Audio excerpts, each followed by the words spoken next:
శ్రీకాళహస్తిలో శనివారం బీజేపీ రాష్ట్ర కార్యదర్శి కోలా ఆనంద్ ఆధ్వర్యంలో బీజేపీ నాయకులు కార్యకర్తలతో జిల్లా కార్యశాల కార్యక్రమం నిర్వహించారు। ఈ కార్యక్రమంలో బీజేపీ నాయకులు సన్నారెడ్డి, దయాకర్ రెడ్డి, సామంచి శ్రీనివాస్ పాల్గొన్నారు। మోదీ 11 ఏళ్ల పాలనలో భారత్ అభివృద్ధి పథంలో ముందుకు పోతుందన్నారు। 2047కి వికసిత్ భారత్ పేరిట భారతదేశం ప్రపంచ దేశాలలో అగ్రగామిగా నిలుస్తుందన్నారు।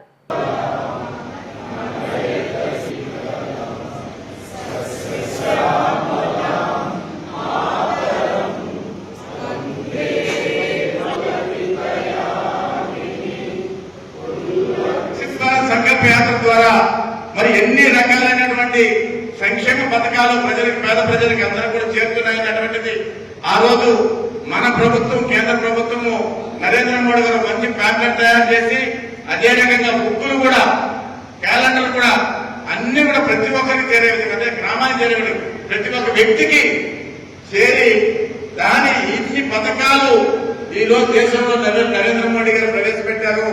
ఇది రాష్ట్ర ప్రభుత్వాలకు సంబంధించిన పథకాలు కావు, ఇది పూర్తిగా నరేంద్ర మోడీ గారి కేంద్ర ప్రభుత్వం ప్రవేశపెడుతున్న పథకాలని చెప్పి ప్రజలందరికీ వివరంగా పెద్ద పెద్ద స్క్రీన్లు పెట్టి, వెహికల్స్ పెట్టి, మన గ్రామాల్లో, మన వీధుల్లో, మన అన్ని పంచాయతీ భవనాలు కనుకొచ్చి పెద్ద ఎల్ఈడి స్క్రీన్లు పెట్టి అక్కడ ఉన్నటువంటి ప్రభుత్వ డిపార్ట్మెంట్ అందరూ కూడా సంబంధించి గ్రామాల్లో ఉన్నటువంటి వ్యక్తులందరూ కూడా పిలిచి ఒక వీడియో రూపంలో వేసి నరేంద్ర మోడీ గారు అప్పటికి 9 సంవత్సరాలు ఏ రకమైన అభివృద్ధి చెందింది భారతదేశంలో ఉన్నటువంటిది మనం విశదీకరించి ప్రజలందరూ కూడా చూసే విధంగా ఒక వీడియో రూపంలో మనం చూడడం జరిగింది।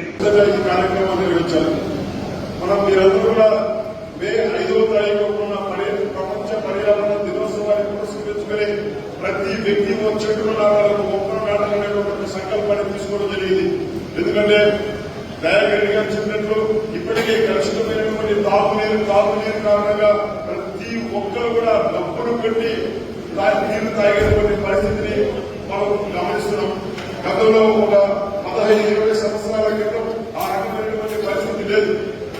స్వేచ్ఛగా ప్రకృతి ద్వారా లభించేటువంటి నీటిని స్వేచ్ఛగా, ధైర్యంగా మనం అందరూ కూడా సేవించేవాళ్ళం। మరి ఇవాళ డబ్బులు పెట్టి నీళ్లు కొట్టడం, మరి ప్రతి ఒక్కరూ మొక్కలు నాటి పర్యావరణ హితం కోసం పనిచేయకపోతే భవిష్యత్ కాలంలో మన తరువాతి తరం ఖచ్చితంగా మనం పిలిచేటువంటి గాలిని, ఆక్సిజన్ కూడా డబ్బులు పెట్టి మార్కెట్ లో పోయేటువంటి ఒక భయంకరమైనటువంటి పరిస్థితి మనం ఉంది।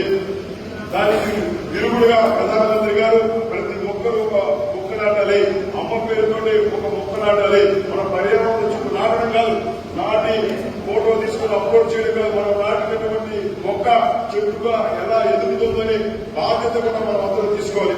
సో ఆ రకమైనటువంటి కార్యక్రమాన్ని కూడా మనం చెప్పాల్సినటువంటి అవసరం ఉంది। అందులో భాగంగా ఈ ఏదైతే పర్యావరణ పరిరక్షణ ఉద్యమం పేరుతో 5వ తారీఖు చేసినటువంటి ఈ మొక్కలు నాటేటువంటి కార్యక్రమం తర్వాత దానికి కొనసాగింపుగా జిల్లాలో మనం ఈ రోజు నిర్వహించుకున్నటువంటి ఈ జిల్లా కార్యశాలలో వచ్చినటువంటి ప్రతి మండలానికి 6 మంది ఇక్కడ హాజరు కావాల్సి ఉంటుంది। నేను ముఖ్య అతిథి ఈ విషయాలన్నీ మీతో, అంటే 2 రకాల కార్యక్రమాల విషయాలు మీతో ప్రస్తావించినటువంటి పేరు, హాజరైనటువంటి సంఖ్యని కూడా నేను ఇక్కడ రాసుకోవడం జరుగుతుంది। ఈ పర్యావరణ వరప్రసాద్ గారు, ఇద్దరు కూడా ఈ సంఖ్యను మీరు నోట్ చేసుకోవాలి।